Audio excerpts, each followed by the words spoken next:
Know something about everything and nata diri sa barangay Tuyom, Carcar. Tay project nga ipakita ninyo diri mga bay. Na diri dapita atong tanawon. Basahon sa nato dito kung asa nadto atong taxes. Tara.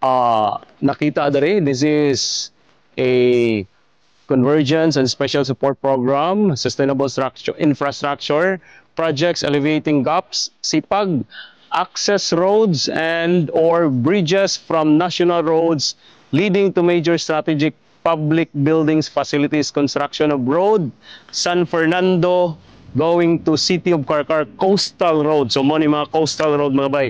In which ang atong cost din is 90 million peso. So ato ang contractor, look at this, no, JB.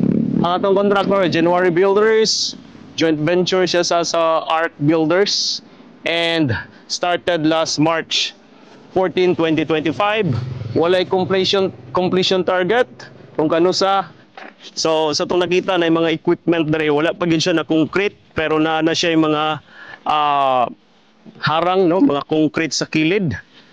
Mura siya og flood control na dere. Look at this, no. Ingon ani na ka ang development dere dapita. Tanong ani ka taas ang ilahang gibuhat dere na sa kilid, no, nakasemento na.